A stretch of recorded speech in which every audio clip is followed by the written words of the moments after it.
iPads are some of the best devices around if you want a small, portable, powerful, and in-sync computer that ties in with the rest of your Apple ecosystem. But even by themselves, they make a remarkable product that gives you more functionality than your phone without needing to carry around a much bigger and much more potentially cumbersome and expensive laptop. Today though, let's compare the mid and lower end line with the iPad Air Generation 4 against the iPad Standard Generation 8. Two phenomenal tablets that are pretty reasonably priced and have a lot of the same functionality of that top of the line iPad Pro model. So which of these comes out on top? I didn't close that one right. Let's find out. What's up everyone? I'm the Everyday Dad, and if I can figure it out, you can figure it out. I wanted to follow up that kind of downer iPad Pro video from earlier in the week with a much more upbeat and positive one, because while the iPad Pro does kind of feel like it's in jeopardy right now, and you know, if you saw that video, you know that I don't necessarily recommend one for creative/productivity work anymore. The rest of the line, these two tablets are in a much healthier and much easier for me to recommend place. And when we start talking about recommendations and comparisons, the two most intriguing and highest up on my list of options in the Apple tablet line are easily the iPad Air and the standard iPad. The iPad Mini and the iPad Pro, they kind of sit in weird spots where it's hard for me to recommend either of them if you're trying to get work done. Both of these released at roughly the same time last fall, and I've had both of these in here in the studio doing various things for me basically that whole time. Like, these tablets put in work. First up today, let's go over the spec and ordering information so you can know exactly what you are potentially buying if you are considering one of these tablets. 1, 2, 3, 4, 5, 6, 7. I don't know why I was just counting right there. The newest version of the iPad Air comes equipped with a 10.9-inch fully laminated liquid retina display. And honestly, if you were to confuse this with the smaller version of the iPad Pro, if you just made a glance at it and you confused the two, that wouldn't surprise me. Under the hood, it's rocking the brand new A14 processor, which is much like what you would find on the latest iPhone generation. And it has a couple of different ordering options for storage.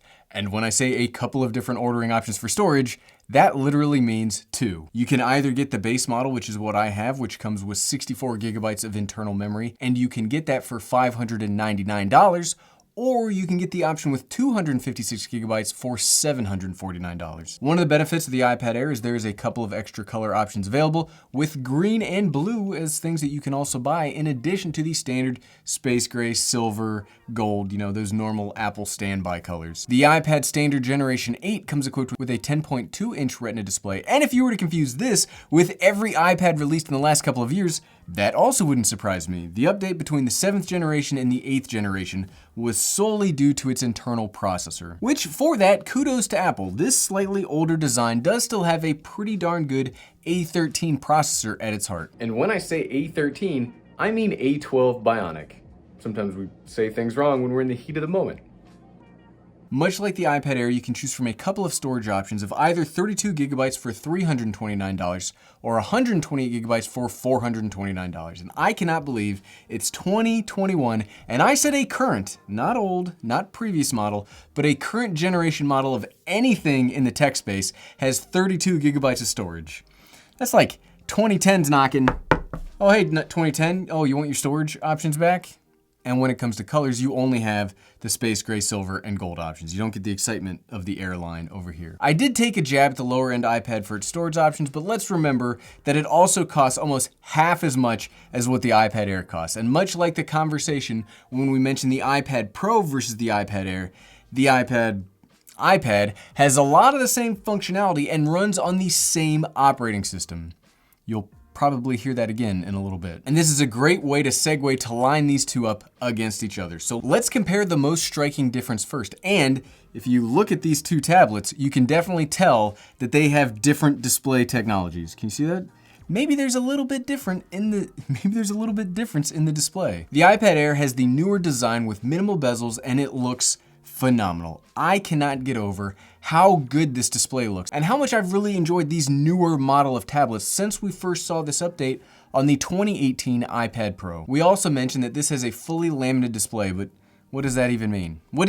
Gary, you're telling me this is a fully laminated display. What am I getting for my money? Well, good news. Basically a non-laminated display. It has a small gap between the front glass and the actual display. Fully laminated displays do not have that gap, so it seems like the front glass and the display are the same actual screen. Technically they're not, but it looks identical. However though, if you had these two separated, could you really tell that much of a difference between the two? I mean, I can kind of tell if I really stare and look for it. Unless you're in terrible lighting conditions and I'm just glaring at the screen, you can't really tell. And much like the higher refresh rate on the iPad Pro, you will not be able to see this difference unless you have both of these right next to each other in front of you and you are actively looking it out. Though that doesn't mean there aren't some more striking differences too. The iPad Air does have the P3 wide color gamut and uses True Tone technology, so this display will change depending on the color of lighting that you're using. So if you have very nice daylight accurate color like we have right now, this will change to properly reflect that. But if you're in very warm, like standard lighting, it will also change to make it look better. The iPad does have a Retina panel, but it's an older technology and it doesn't have a lot of the same advancements that we're gonna be talking about with the iPad Air. And when we just looked at it, the biggest difference between the two is the huge bezels here on the iPad Generation 8. Now I've been given a pass for the past couple of years to the iPad for the bezels, but each year it gets harder and harder to justify, as all tablet makers, not just Apple, all tablet makers have been consistently reducing the size of their bezels over the last couple of years. I get that bezels aren't that really important if the display works fine, but these are kind of a bit much, and they are starting to sacrifice big chunks of the body's usefulness to keep these bezels the way they are. What else do these bezels bias? Well, thankfully they also bias what's quickly becoming an extinct feature on these is an actual face home button with Touch ID built into it. And that's kind of tough to talk about, right? Because this used to be, right here, this used to be the identifying feature of an iPad. You knew you were using an iPad because it looked like this. And thankfully this one still works pretty darn good. It is a very convenient way to either unlock the tablet or authenticate purchases or login, stuff like that. The iPad Air does have its own version of a Touch ID sensor and it's built into the top lock button. I really like the ingenuity that went into this design because without the bezels, obviously you can't put a traditional home button, and without the extra production budget, you also can't afford to put Face ID in here. But you need some kind of biometric authentication, right? I think this is a very elegant workaround. I would say though, despite that elegance, I do prefer the more traditional Touch ID sensor if I'm gonna have to use Touch ID here. It's just more convenient to use. Like if you have this in its traditional like portrait orientation, you're holding it, it's very easy to just tap it right here on the body, or even if it's in a keyboard case, then I would say the two are at a wash, so this one wins, right? The other major physical difference between the two is probably what I would consider to be the actual real purchase decision level difference. The iPad Air uses USB-C for charging and accessories, while the iPad just has a standard Lightning connection. Ugh. Now I have praised both connections before in the past, and honestly, even though I'm just making fun of Lightning, it really depends on what you're going to use the tablets for that will make the difference in like a recommendation. Well, thanks for that blinding flash of the obvious, Gary. Okay, yes, I walked into that one so badly that I had to make fun of myself in this script to cover for it. If you make fun of yourself, then that means other people can't make fun of you, right? That's the YouTuber code. If you only have the iPad and an iPhone, and that's your whole Apple ecosystem, I would say Lightning is better because then you only need to have one type of charging cable. And as somebody whose whole life is now defined and constrained by the amount of stupid charging cables he has on hand at any given moment, being able to simplify all of that is pretty important to me. The least amount of cables I can have, that's what I would consider to be a win. But if you are planning to use lots of accessories or fast chargers, or you have a MacBook or other things USB-C, that is the objectively better port. It allows for faster charging, better dongles, better hard drives, better everything. I really wish, and I know YouTubers have been complaining about this forever, but I really wish we could get all iPads and all iPhones onto USB-C and let's just ditch Lightning for good. I know it's never gonna happen. Believe me, I understand that I'm wishing into the void on that one, but we all still have hope. This leads me to another physical difference between the two, and this one is a little less drastic. Both of these iPads do have smart connectors somewhere on the body, and these smart connections allow for the integration of a few different kinds of accessories, but for purposes of this video and the way that I use them, this is really how you can connect keyboard cases to the iPad. The iPad Generation 8 has its smart connection on the side right here, and this will work with Apple's Smart Folio keyboard and a few others. Now, I'm not the biggest fan of how this works because it's always coming undone. Like, do you see, just like, I don't really like this all this much, and you gotta do this weird like flexing thing to get it back together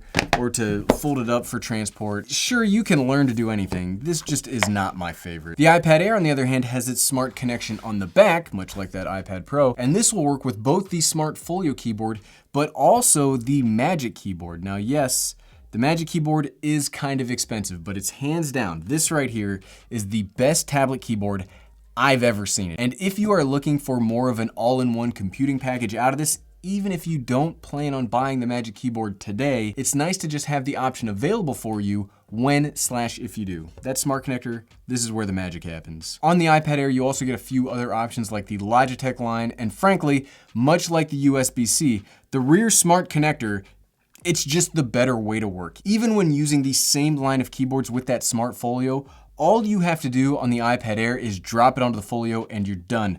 There's none of that weird wiggling around closing thing that needs to happen. Like, this is just, ugh, I do not like that. Okay, we've talked about what goes on outside of the tablets, but how do these work internally? How does the performance compare? Honestly, you won't see much of a performance difference. Yes, we could run benchmarks showing that the A14 inside of the iPad Air runs a few numbers higher than the numbers we could show on the iPad Generation 8. But what would that really show you? Yes, the A14 is technically a more powerful processor.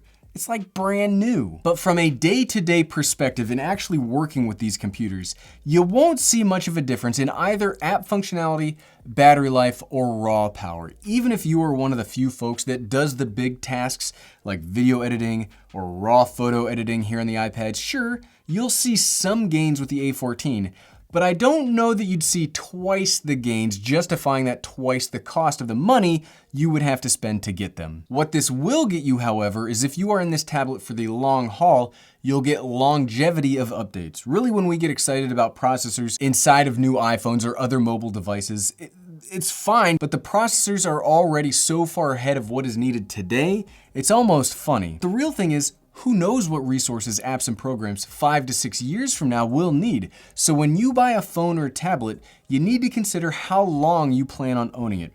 If you're gonna own it as absolutely long as possible, the A14 will definitely be getting updates for longer. Which brings me to my last thing that I wanna mention, and is one of my favorite things about Apple as a consumer electronics company. Both of these tablets are running the exact same operating system. These both are under iPad OS 14. Even though, it's all of that, even though one of these costs about half the other. If you try to do something on one, you'll absolutely be able to do that on the other. There is no gating, there's no crippling to protect higher end options, nothing. Sure, there are the physical difference that will give different options and capabilities like that smart connector we talked about earlier, but from a pure operating system functionality standpoint, these operate basically the exact same way. Dang. I love saying that. Every time we compare iPads against each other, I love, like, that's my sticking point that I always like to make because it's so awesome. But at the end of the day, so what, right? Should you spend twice as much to get the iPad Air 4, or is the iPad Generation 8 the better buy because it is way less money? Now, one of the problems I had when writing this script is when it comes down to these two, it's really gonna come down to strictly budget. Do you have the money for the iPad Air 4? Then I would absolutely recommend that. USB-C, the better display, and the better longevity with that A14, I think this makes it worth around that $200 you're gonna have to spend. Sometimes when I make my recommendations for tech, the budget plays a smaller role because objectively one device is better than the other. But here, like I said not 2 minutes ago, functionally, these work pretty darn similarly, so budget is really the only deciding factor. And these two, though different physically, are not different enough internally for that to be a major deciding factor or recommendation for me. The iPad Generation 8 is phenomenal and might be the best buy in all of the Apple ecosystem. Do I wish it had more storage? Sure, absolutely. I wish that all the time. Do I wish it had USB-C? Again, very much so. But for the price, you get access to everything. Everything that us Apple fans tout as the reason for us to go for an Apple product. It's so good, and that they charge this little for this thing is still remarkable to me. And you can find these on sale for crazy low prices, but the bezels are pretty rough. I couldn't sneak that one past you. And if you like this video and you want to see how the iPad lines up compared to the new M1 MacBook line, here's my video pitting the best iPad against its equivalently priced M1 MacBook Air. The iPad Pro versus the M1 MacBook Air, a battle for dominance inside of the Apple ecosystem. And you can find that by clicking right here. Click, click, click, click, click, click, click. Thanks for watching.